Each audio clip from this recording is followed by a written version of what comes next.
Thank you. Yeah. So the last like six-ish months or so, we've been working on this new technology, user-operated networks. It's pretty early. We actually like haven't given a name to the protocol and everything yet even. But as a new kind of network, we think it makes sense and we've been working on it. So I'm gonna share more on that today. Just a quick background. We're a team of around seven, we're a team of 7 people. Working on these new networks. I was previously a co-founder and working at Mina Protocol. The team also previously worked on Mina as well as Tezos and other projects. But basically, we have a pretty deep background in zero knowledge proofs and layer one blockchains, which is a big impact of this new protocol we're building as well.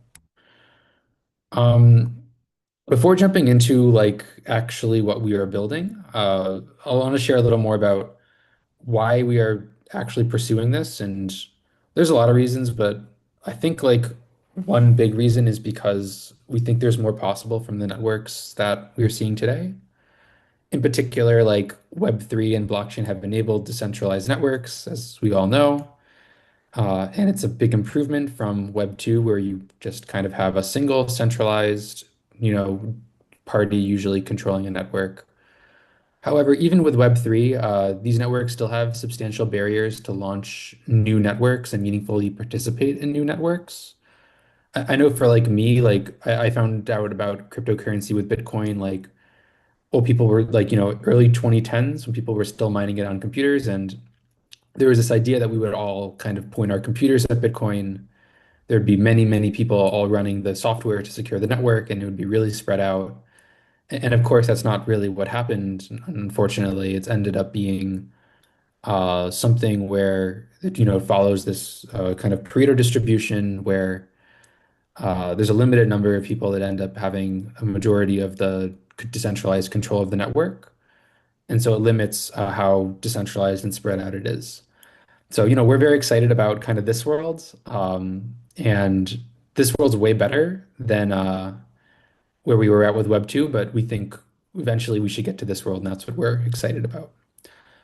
So towards that, we're interested in these networks that are run directly by their users. And we'll get more into what that means, but basically, that these networks are fully sovereign to their user bases. There's no delegation involved to like any other parties. Uh, that in They can also run directly from user devices. And also, involvement in consensus and block rewards can be a function of network contributions in addition to token stake. So basically, we're imagining a network where the operators of the network kind of scale with the number of users in the network. And in doing so, you can have networks which are very much decentralized over their user bases with no kind of delegated parties. You as a user, if you're participating, can be much more involved. Even if it's under the hood, you're helping run this network. We think this has like a number of benefits. Just to kind of call out kind of the main ones I put in bold here. This allows for more aligned incentives with users. They're involved in running the network, getting block rewards, all of that. More ownership for users as direct participants that are involved. And it's kind of like looser notion, but I think still real of collective sovereignty, where users are able to run and own these networks with really out any, third parties or question about who is running it. There's also an increased design space for consensus permissioning and incentives, which I think is really interesting. And also potentially, depending on the design of that, you can have networks that are much more distributed in terms of Nakamoto coefficient, a much flatter curve over how many people are running the network with this. So this is kind of more theoretical so far about what these kinds of networks could look like. What we actually imagine to make them practical is to actually make it so the network can run from users' own devices. In particular, we imagined, not imagine, we're working on, have working, and have built, but we imagine that one day this technology will be very available for people to have apps that basically very transparently and with low impact to the user help run networks that power the apps. So the network is able to run basically from users' phones with an app and can be very transparent, low impact to the user. So we want this to not, mess with the performance of the device. We want it to be low bandwidth. We want it to be low battery impact, which, is quite a challenge if you're trying to do something like this. And we'll get into how we do it, but is definitely a challenge with this kind of tech. It's easy to, launch a terminal on a phone and do something in there, but doing something that is more seamless requires some different architecture implementations. So the idea is that your device basically, connects to the network fully peer-to-peer, connects to other people's phones and devices, and intermittently wakes up to produce blocks in the background. So you can imagine if the network is being run by, let's say, a few thousand phones, a few times in the day, your phone would be chosen to make the block that marches the network along. And then your phone would wake up, produce the block, go back to sleep, and the network would kind of, pass this baton on to the next person who would then do that as well. And lastly, because it's all in an app, we imagine uh, making using this to make network applications really easy to use and access. This is all very, technical, a lot of the stuff that I've mentioned and going to, but ideally this should be as easy as downloading an app to your phone, knowing that you're, excuse me, part of helping run this network and just, getting an easy app phone experience. So here's how we actually do this, and I'll get into like use cases and things after this, but I wanted to share how it's actually we're trying to make this possible. Because we want to have decentralized verifiable access from phones, that's one thing. We want to have decentralized block production from phones, so that's like particularly challenging. And also, we are using, you still need some kind of Sybil resistance in this setting. So we're working on using verifiable credentials, fully private with zero knowledge proofs to effectively sit on top of proof of stake or instead of or in addition to, depending on how networks want to set up with this, to make sure that people can't just get a bunch of phones and run a bunch of nodes that way. So to start with the centralized access from phones, this is actually maybe the one of the easier ones of what is we have to do for this. So if we had to run a full node on a phone that had to download all the data and had to download the history, that would probably not be very viable. A lot of data, it would be a lot of bandwidth, it'd be a large initial sync time that wouldn't work. Fortunately, like we have, the advantages of zero knowledge proofs, which, we worked on Mina to apply as well as many rollups use it as well nowadays. And effectively, we have a computation market that takes all the prior blocks and creates proofs out of them, compressing everything down into a single zero knowledge proof that then can be, very quickly and easily downloaded to a phone and used to verify the state of the chain. So we can use that to basically get that part done. But the next part, I think that's just much harder, is um, doing actual block production. So you can imagine this would be very hard because usually running an actual block producing node is pretty heavyweight.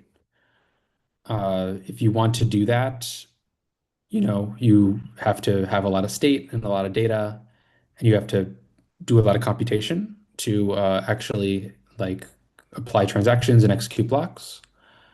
Instead, what we're doing here is really two things that are different. First is that we take all the transactions that are in the system and we do a pre-processing step on them, where, and again, another computation market is in charge of trying to take many transactions and create compressed proofs out of them, which are basically proofs from the prior UTXO state to the new UTXO state. And so with that, all the phone has to do is make sure that it's downloaded and checked, that all of the unopened, the new UTXOs are on the phone and are part of like the current set of UTXOs. and then check to make sure the proof is valid that transitions from the prior UTXO state to the new UTXO state. So really, all that has to happen is device wakes up, it downloads the latest UTXOs that are relevant, it downloads the proof from prior UTXOs to new UTXOs, it publishes the block that contains the delta in the proof, and it can do all this all in a few seconds because there's really not that much data involved in doing this, and the verification cost is pretty efficient.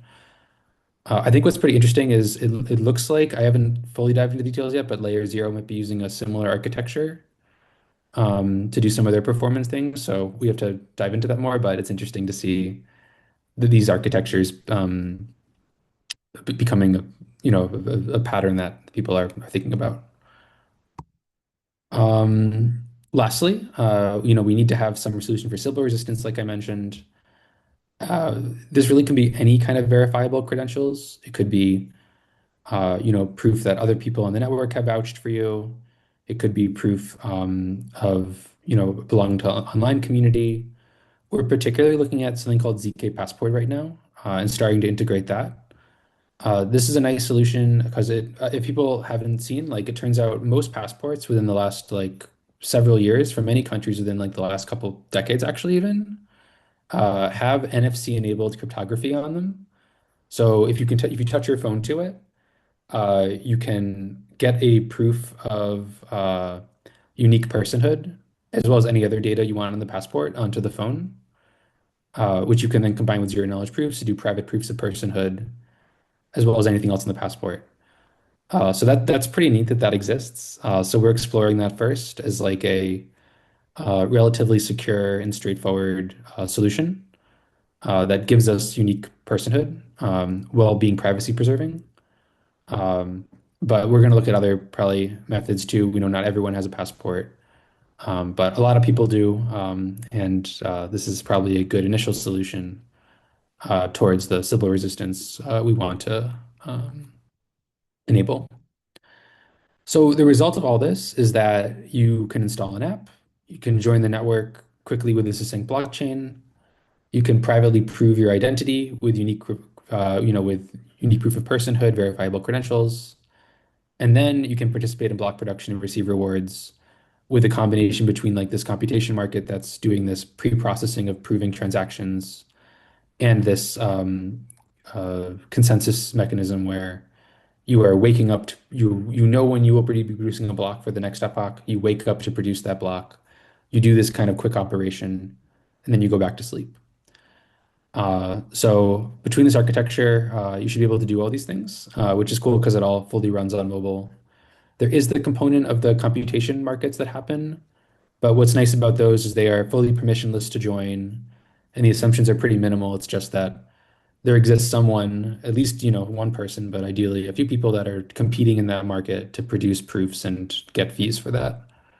And we're working to make it so these are going to be, can be run on like consumer devices as well, like, normal laptops, desktops. We think actually with how fast phones are getting on phones as well pretty soon.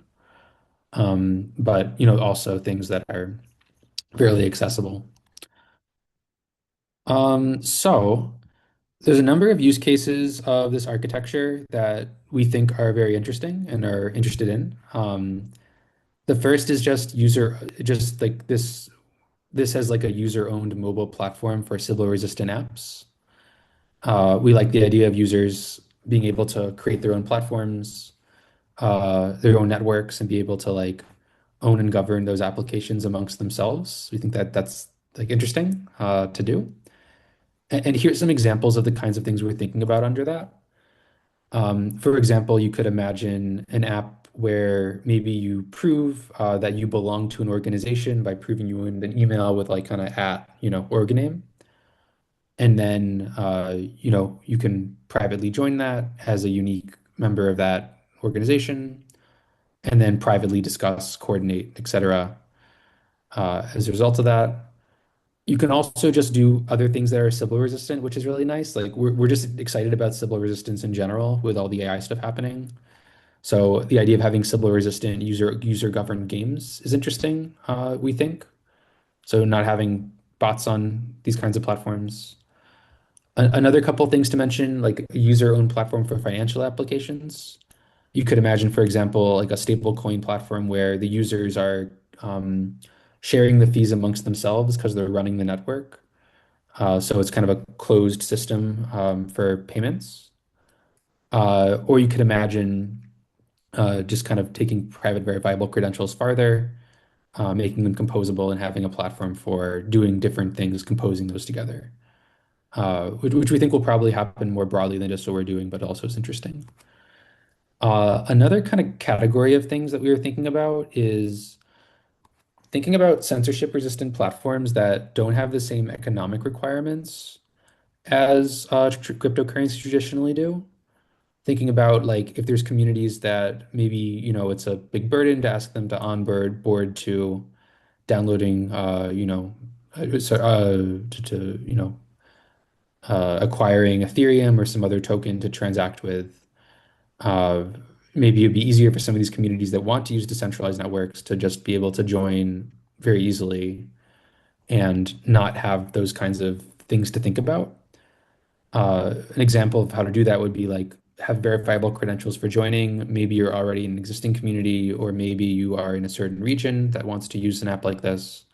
And then based on how much you contribute to running the network, you can then get some quota for transacting.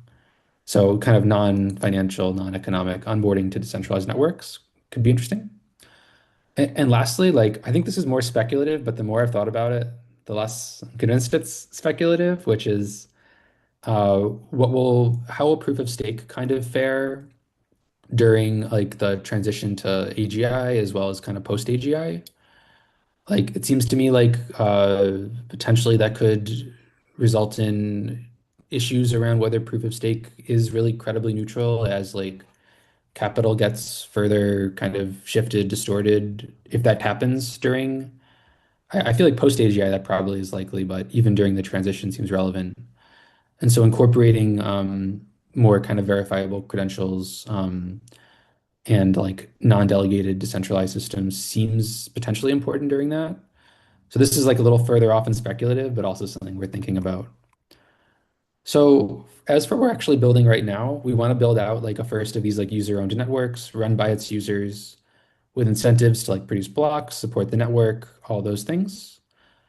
And then we also want to realize decentralized user-owned apps built on top of that. Particularly right now, we're building and like going to have actually soon, like, it's very early, but some simple apps around collective intelligence and collective opinions that are Sybil resistant. Some simple kind of Sybil resistant games that take advantage of one person, one player, as well as we're thinking towards some user-owned financial applications as well. What we've done so far with this is, it's quite early. Only really started doing the first test net for this maybe like 2 or 3 months ago. But we have like an early community that's building this with us, like 140 people. And we've completed a first two test nets. So far, we've been mostly focused on block production on mobile and making that actually work well in the background because, we just have a bunch of users, they have an app installed. We want them to be able to, their app to participate in the network without them having to babysit it and like really worry about whether it's working very well or not. So we made some good progress on that. You can see in orange is like this first test net we did, and blue is the second test net. There's a bunch of bars that are sorted. This is like the success rate for individual devices. So then we sorted them by how successful they were. So you can see, even in the first test net, we actually did have someone that produced near 100% or 100% of blocks. So that's pretty cool. But you can see the drop off is pretty bad in the first test net. Kind of the median user around the middle here maybe did like 50, 60% of the blocks they were supposed to and, dropped off pretty aggressively. But with a bunch of fixes to how background block production works from that first one, now we're at a level where most people actually were able to do fairly well in terms of block production with still minimal effort. You can see a lot of people got 100% or near to it. And now the 50th percentile, like median, is more like 90% instead of 50%. So a big jump. There's still this drop off that we're focusing on. We suspect it's due to some device manufacturers or like some other potential issues that we're investigating. Ideally, we want to be, to be like a straight bar where like everyone's getting 100%. But 90 percentile, 90% is already not bad for like most of these users. Um, and I think like we'll be able to get it like, pretty good from here as well. So we feel like we have like a good base at this point to build on. So what is next? We're going to start testing higher transaction performance, particularly higher throughput and like low latency. Because of that architecture with the computation market I mentioned, we suspect we'll be able to like do relatively high throughputs of transactions with relatively low latency, even though this is all happening on mobile devices. We would like to get to a point we've talked about like on the order of like 10 TPS plus for the next network, and eventually getting down to like less than 10 seconds transaction time, which would be nice to get to. We will see how we do in the next one. But because a lot of the computation is delegated off the phones and kind of makes it really cheap to apply, hopefully we'll be able to get pretty good performance actually out of the network. We're also going to be turning on very basic decentralized applications on the network with the next one. So I'm looking forward to that. They're really simple right now. Like it's just about sending data on chain and then doing using that for things like surveys or simple games. But it's pretty cool. Like it works on the phone, and so it's easy to like you know get things out to users because it's all in the same app. And we have it set up with AI, of course, so it's easy to build these applications. So it's neat. We're going to start trying Next Network. People actually being able to use simple apps on it. And then following that, we're going to be working on more on use cases, challenges, features, etc., and try to get the technology to a place where we can support very large numbers of users, all running this thing from their phones to have like larger decentralized networks. So if you're interested in any of this, here's a link to our Discord, where people we're talking about this, we're building things on it, we're testing it. So you can check this out if this was at all interesting. Everything also we're doing in the open too. So like it's kind of everything from like things we're building on top of it to like there's discussions about like the consensus developments that we're doing to actually make all this work in a full way. So if you're interested, check this out. You can see more what we're working on. Um, but yeah, that's it. Thank you. I can do Q&A now. Happy to answer any questions. Thank you so much. Thank you. All right. Actually, also for the audio, make sure you're not sharing your computer audio. Make sure you have turned off share system audio. So it's only your microphone. Maybe. All right. Do we have? If anyone has a question, please come forward. You can ask it here if you have any question. Yeah. You have to come forward to ask, or if it's short, I can repeat it. But otherwise, Yeah. he asked, did you hear the question? If he is asking if it's sequential, the block production. The phone doesn't respond. What happens if a phone doesn't respond? What happens if what? Sorry. If a phone does not respond, it's like Oh, okay, yeah. Yeah, and I guess yeah, sorry I couldn't be there in person. I have to be in Switzerland tomorrow morning, unfortunately. So thanks for bearing with remote. So yeah, like it's a good question. So what happens if a phone misses a block? So it depends. If a phone is supposed to make a block and it was scheduled to do so and it doesn't do so for whatever reason, basically that block just gets missed. Um, so, that would end up being an empty slot that should have had a block in it. We're planning on moving to like a BFT kind of architecture where there's also going to be kind of a finality stage where we need at least some percent of nodes to be endorsing blocks. Um, but yeah, basically like the worst case is it causes slots to get missed.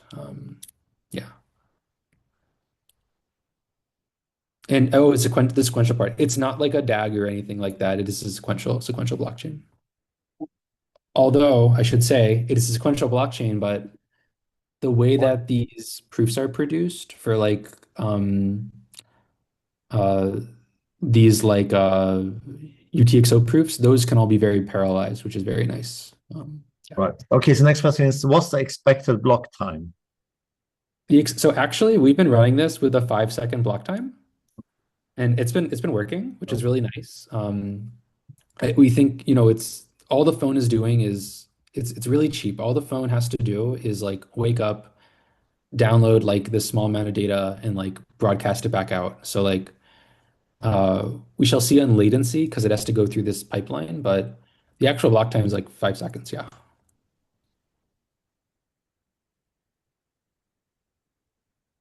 okay. So you sorry, going back to basics. So is your main product like a new blockchain, or is like more like a product or like ecosystem, or is a new consensus mechanism? Like, Yeah. can you just like what's the category like where you Yeah. want to be famous for? Okay, this is the category you innovate, product category. I think there's like two things that we are thinking about right now. One is like there is going to like we are working on a new blockchain network. It's special because it's going to be like this user-owned network that's run by people's devices.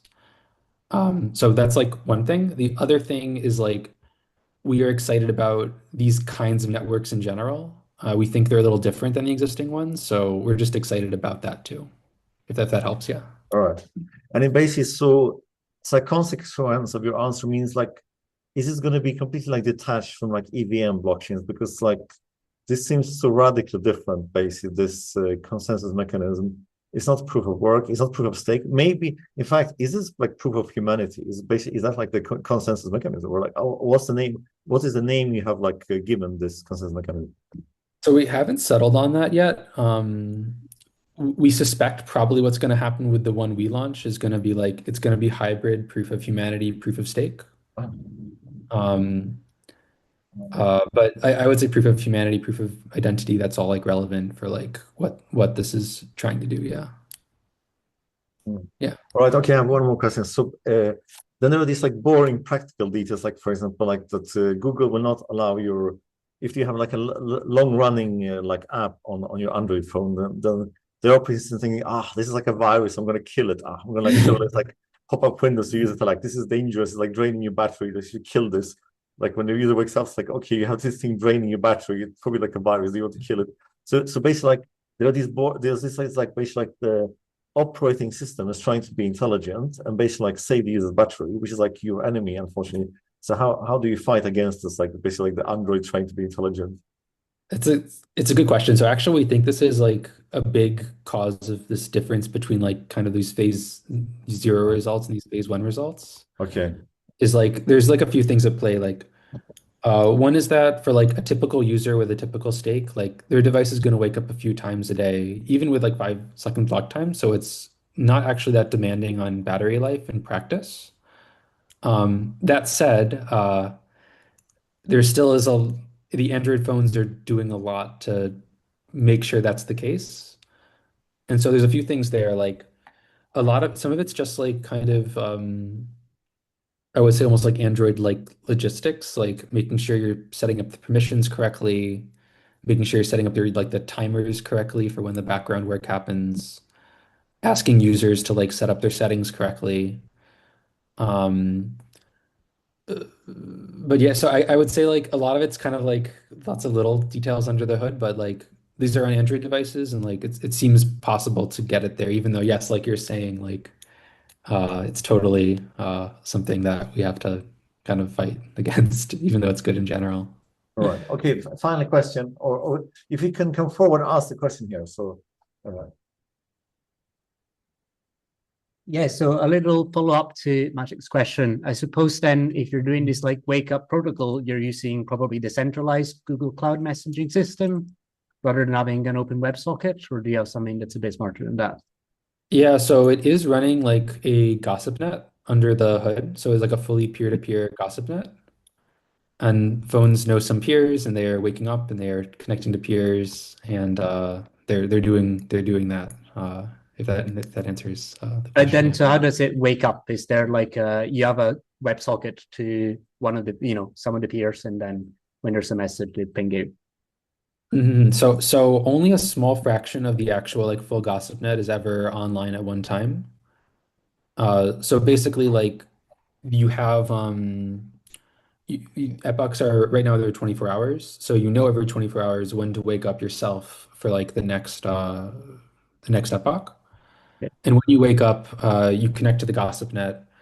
Most of the phones in the network are sleeping at the time, so a subset are awake that are around where you are that need to do the next block or are just kind of awake for it, or on the computation net, or are just clients.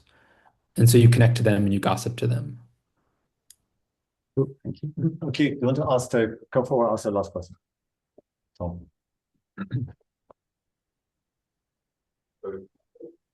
Just to build on that point, I mean, is that dynamic?